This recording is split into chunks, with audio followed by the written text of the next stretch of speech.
wage of $7.25 an hour is a starvation wage. Yes. You all can do the arithmetic as well as I can. If you're not so good in arithmetic, you can get out your calculator. But 40 hours a week times $8 an hour or $10 an hour or whatever is not going to provide enough money for an individual, let alone for a family. No. And that is why together we've got to raise the minimum wage to a living wage. To my mind, $15 an hour over the next several years. Yeah. And when we talk about equitable wages, well, we also have to understand, and I hope every man here in this room will stand with the women, we have to understand that it makes no sense, no economic sense, for women to be earning 79 cents on the dollar.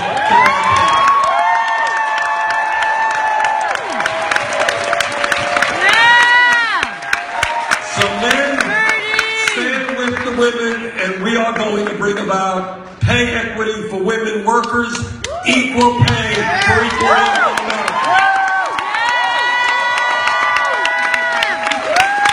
And when we talk about the economy, it's not only massive levels of income and wealth inequality, and it's not only low wages. We got to be honest about unemployment. Now here is the good news.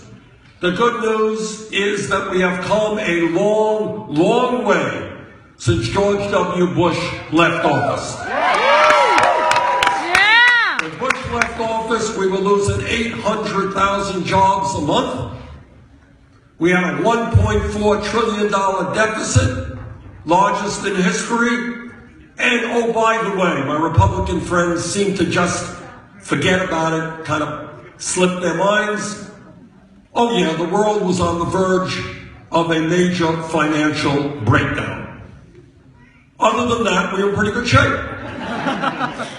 So we're a lot better off today under President Obama and Vice President Biden. We should be proud of that. But what we should, yes, we should.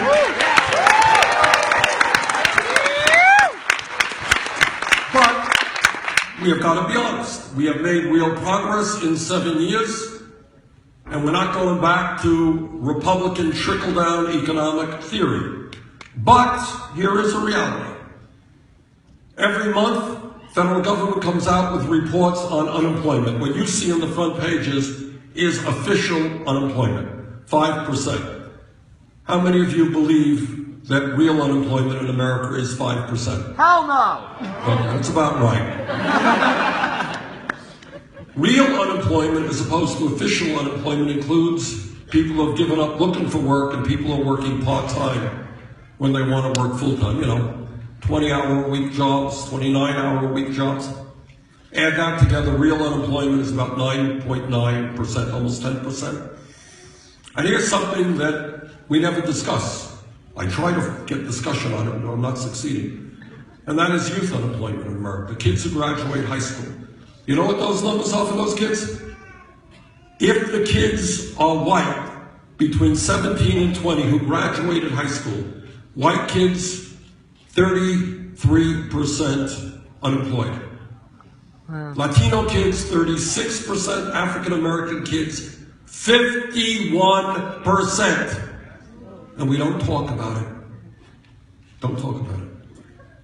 And if anyone thinks there is not a direct correlation between those outrageous rates of youth unemployment and another international disgrace, and that is that we have more people in jail than any other country on earth. Think about it. How does it happen? China, communist authoritarian country, 4 times our size, we have more people in jail than China. Wow. So, you ready for a radical concept? Yes. All right, together we are going to invest in jobs and education for the young people, not jails and incarceration.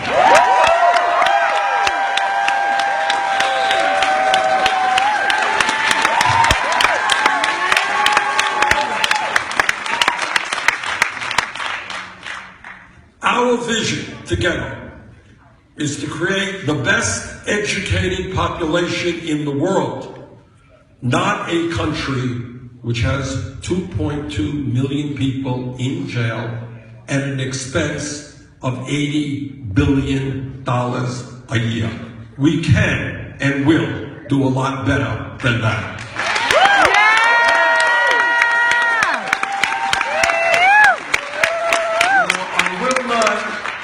Shock any of you to suggest that every now and then, ever so rarely, there is hypocrisy connected to politics. I know this, you're all going to faint at hearing that, but occasionally there is some hypocrisy. I want to give you an example of maybe hypocrisy at its highest level.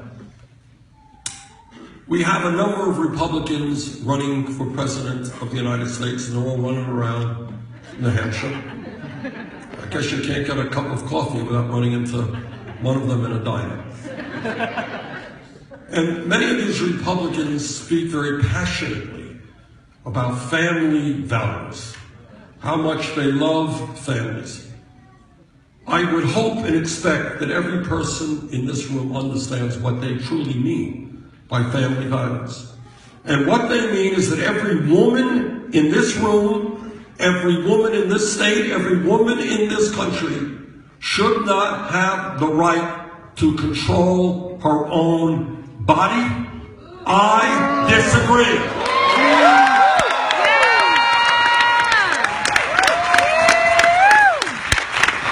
What they are talking about is defunding Planned Parenthood. I believe we should expand funding for Planned Parenthood. What they are talking about, and what their family values are about, are telling our gay brothers and sisters that they should not have the right to get married. I disagree.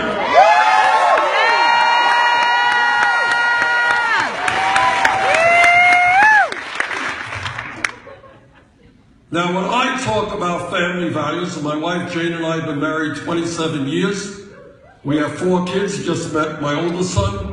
We have 7 beautiful grandchildren. 3 of them are somewhere around here. What we talk about is ending the international disgrace of this country being the only major country on earth that does not guarantee paid family and medical leave.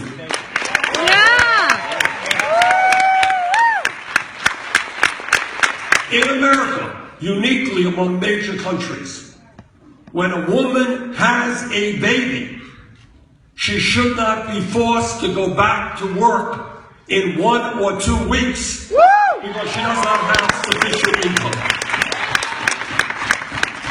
Excuse me, Mike.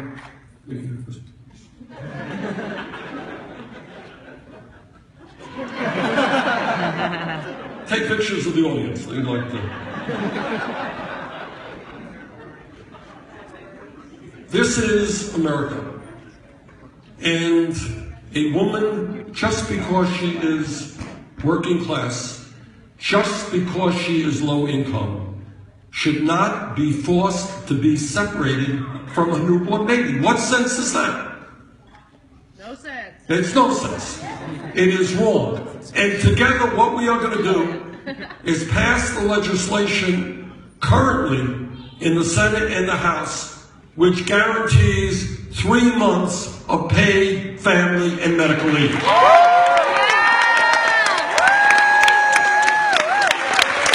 you know what that does? What that legislation also does is say if you're a mom or a dad and your kid gets sick, you should have a right to spend some time with that sick kid. Well, what happens if your mom or dad has Alzheimer's? Do you have a right to take a little bit of time off of work? I think you do. So I think the rest of the industrialized world has it right. We have it wrong on this issue. Let's change our policies.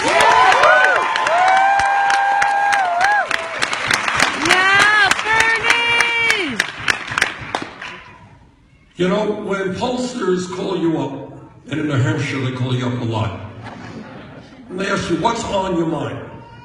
You know what people mostly say? What they say is, we're worried about the economy and the jobs and the future of our kids and how we're going to make sure our kids do not have a lower standard of living than we do. And I'll tell you why people are concerned about the issue. If you are 55 years of age and you go to work tomorrow, what are people worried about? They're worried about their boss coming in and say, Joe, thanks so much for your 30 years of service, but you know what? We're going to be hiring somebody half your age and half the wages. Or maybe thank you for working in the factory for decades, but I'm sorry to have to tell you we're shutting down, we're moving to China.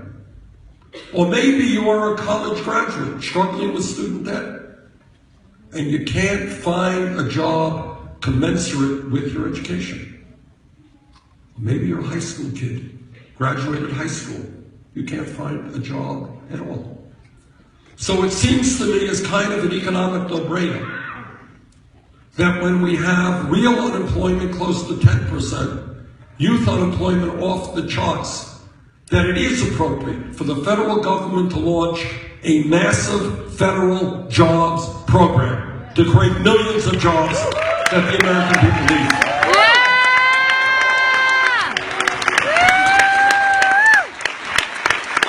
What does that mean? It means that we should not be firing teachers, we should be hiring teachers. It means that we can create many hundreds of thousands of good-paying jobs by hiring well-trained, well-paid educators to help us create the kind of child care system we desperately need in this country. It means that when our infrastructure, our roads, our bridges, water systems, wastewater plants, levees, dams, airport, our rail system is in need of massive repair. You know what? We can create 13 million jobs through $1 trillion investment. I believe that's exactly what we should do.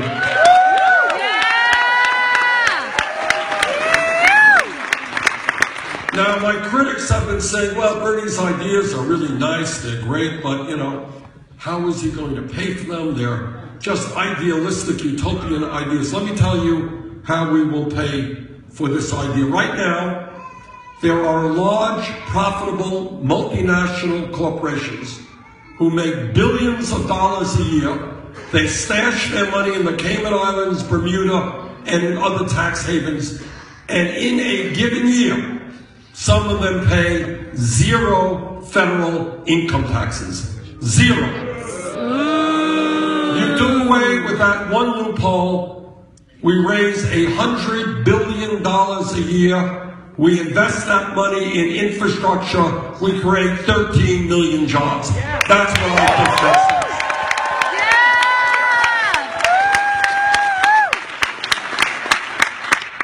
is. You know, there is an issue out there that a lot of people are not comfortable about talking about. I am. And that is the greed, recklessness, and illegal behavior on Wall Street. Right. Woo! Yeah, Bernie! Let us not forget that not such a long time ago, people on Wall Street, through their recklessness and illegal behavior, drove this country into the worst economic downturn since the Great Depression of the 1930s. Millions of people lost their homes, they lost their life savings, and they lost their jobs. And many of those people have not fully recovered from that terrible economic recession. Today, as a result of, we bailed out, as all of you know, we ended up bailing out Wall Street because their major banks there were too big to fail. And if we let them go down, the theory was it would take down half the economy with them. Well, you'll all be not so shocked to know that 3 out of the 4 largest banks on Wall Street today are larger now than they were when we bailed them out because they were too big to fail. You will not be shocked to know that the 6 largest financial institutions on Wall Street have assets of some $10 trillion, 58%, equivalent to 58% of the GDP of America, of our entire country, that they issue 2/3 of the credit cards and 1/3 of the mortgages in this country. Those are 6 financial institutions. These people have incredible economic power. They have incredible political power. And my fear is not just that once again we're going to have to bail them out because they are, again, too big to fail. I worry very much about that incredible concentration of wealth and political power on Wall Street. I have very little doubt that if Teddy Roosevelt, a good Republican of 100 years ago, were alive today, and he looked at that kind of intense concentration of economic and political power, what he would say is, let's break them up. He would.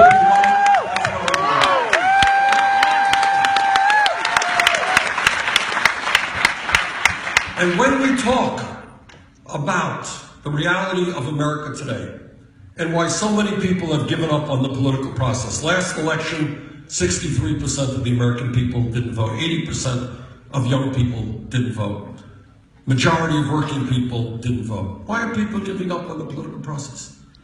It's because they understand that the political system and the campaign finance system is corrupt, and they're saying, hey, I got 1 vote, big deal. Koch brothers got 1 vote, but they can spend $900 million buying elections.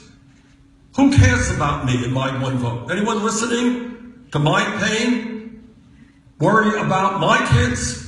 Why should I participate in the political process? And then what also people feel strongly about is, in America, we have always prided ourselves, in a very general sense, on the concept of fairness. That everybody, more or less, is going to be treated equally. Sure, there are rich and sure there are poor. But more or less what we've always believed, that we are a fair society. Everybody gets an equal shake. That's been the American ethic. That's what we are about. Let me briefly tell you a story which kind of suggests how far we have become removed from that vision of America. A few weeks ago, one of the large financial institutions on Wall Street, called Goldman Sachs, reached a settlement with the United States government for $5 billion. That's it. $5 billion settlement. Not a whole lot of discussion. Why did they reach a $5 billion settlement with the United States government? Well, you all know why. Because what they were doing is selling packages of subprime mortgages that were worthless. And they were defrauding investors, defrauding the American people. And their action, as well as the action of other large banks, helped cause the financial collapse and the suffering that ensued from that.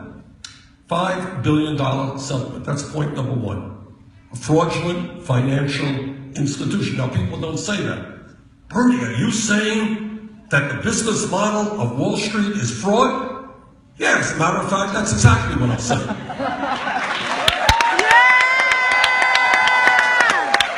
But I don't have to say it.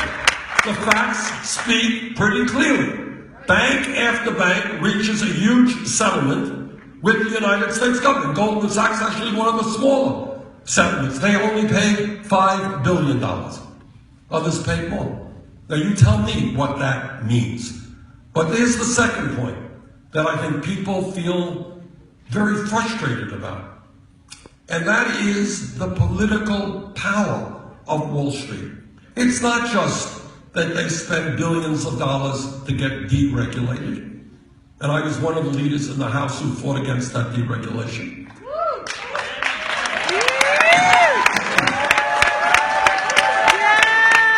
They spent billions on lobbying and campaign contributions. They had Republicans lined up and they had too many Democrats lined up. That's just a fact. But here's what else they do. This is called the revolving door of politics. You all know what a revolving door means? Yep. What it means is that you got people from Wall Street, and the CEO says, hey, Joe, I want you to go work in the government for a few years, represent our interests in the government, and come back to the company. Over the last 20, 25 years, this one company, Goldman Sachs, has managed to get 2 secretaries of the Treasury. One under a Democratic administration, one under a Republican administration, and dozens of other very high-ranking officials in the government. So you got Wall Street people running amok in the government under Democratic and Republican administrations. And then, on top of that, when you talk about political influence, turns out that Goldman Sachs and other Wall Street firms make huge campaign contributions and pay large speakers' fees. Okay? Okay? Then you got, that's called political influence. And fourthly, and maybe the issue that gets the American people more upset than any other, if some kid in New Hampshire or Vermont today gets picked up with some marijuana, that kid will have a police record that will stay with him for the rest of his life. And that is not an insignificant fact, because it's sometimes hard to get a job if you have that police record. But apparently, if you are a major Wall Street executive whose illegal behavior drove this country into the worst economic recession since the 1930s, hurt millions and millions of Americans, apparently you can do that, but you get no police record at all. And that, I think, hurts the American people.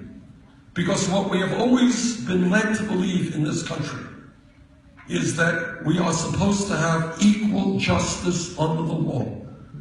You're poor, you commit a crime, you pay the price. You're rich and powerful, you commit a crime, you pay the price.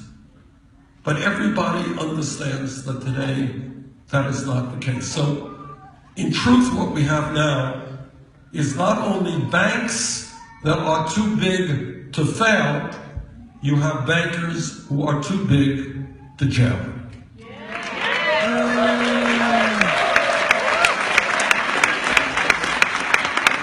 And together we will create a criminal justice system where justice will apply to all.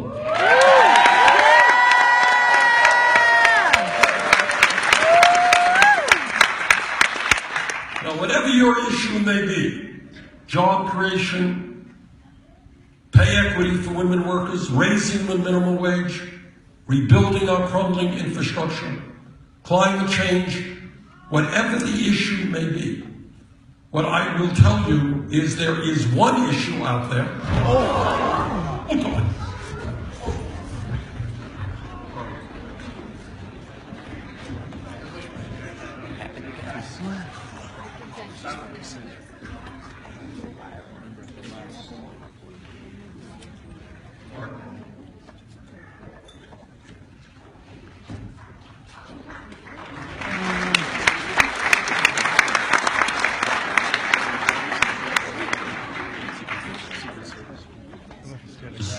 I think she walked away, I think she's okay. Yeah. The one issue that permeates all other issues is this corrupt campaign finance system. And what it means is that if billionaires are able to buy elections, it will be very hard for us to accomplish what we need to accomplish. That's just the simple fact. So people can talk about this, and they're wanting to do that, and they're wanting to do that. But if you have a Congress or a White House that is bought by big money interests, truth is, it will be very hard to accomplish anything significant. And here's where we are right now. I want you all to know this. that right now, in this election cycle, for president and for senators and House members, etc., you got one family, the Koch brothers. You know who the Koch brothers are? The Koch brothers are the second wealthiest family in America, right-wing extremists who want to end Social Security, end Medicare, end Medicaid, end the Environmental Protection Agency. That's what they believe. And they will be spending, along with a few of their billionaire friends, some $900 million in this election cycle. Got that? So here's American democracy today. You get one vote, Koch brothers get one vote each, plus $900 million to buy elections. When you have one family spending more money on this campaign than either the Democratic or Republican Party, you're not looking at democracy, you are looking at oligarchy. And together we're going to end that.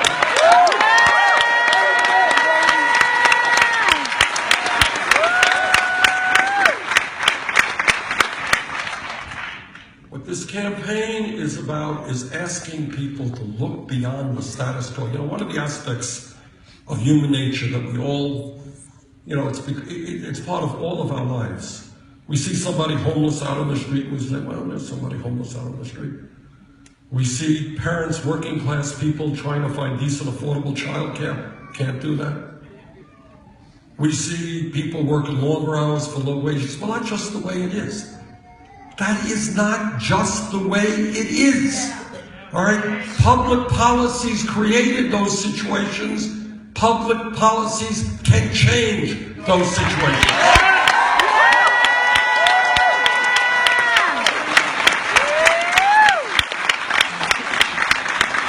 Love you, Bernie! Today, I mean, in terms of thinking about the way things are, everybody in this room knows that this country does not succeed, our economy does not grow, unless we have the best educated workforce in the world. Correct? Yes. We all know that. That's kind of a no-brainer. Everybody, or many of us, know that that used to be the case 30, 40 years ago. It was generally recognized the United States of America had the best educated workforce in the world. Today, we don't. Today, there are kids in New Hampshire, there are kids in Vermont, kids all over this country who have done well in school, who want to go to college, who are qualified to go to college, but cannot get a college education for one reason, and one reason alone. And that is that their families lack the funds. Now think about that. The United States of America today is the wealthiest country in the history of the world. Wealthiest country in the history of the world. We need a well-educated workforce. We've got hundreds of thousands of bright young people who can't go to college. How many scientists and engineers and doctors and teachers and police officers are out there? How many? That will not achieve all that they can achieve because they are unable to get that education. Now, 100, 150 years ago, people fought very hard for the radical concept of public education, pretty radical idea. And what that radical idea was about is saying that all of the children should have a right to get an education, free education, regardless of the income of their families. Pretty radical idea. But what public education was considered 100 years ago and is considered today is first grade through 12th grade. Well, you know what? The world has changed a little bit in the last 100 years. And in many ways, a college degree today is the equivalent of what a high school degree was 50 or 60 years ago. 50 years ago, you had a high school degree, you were in pretty good shape. You could go out and get a good job, make it into the middle class. Today, in many ways, that's what a college degree is equivalent to. That is why I believe that when we talk about public colleges and universities today, we should be talking about making them tuition free.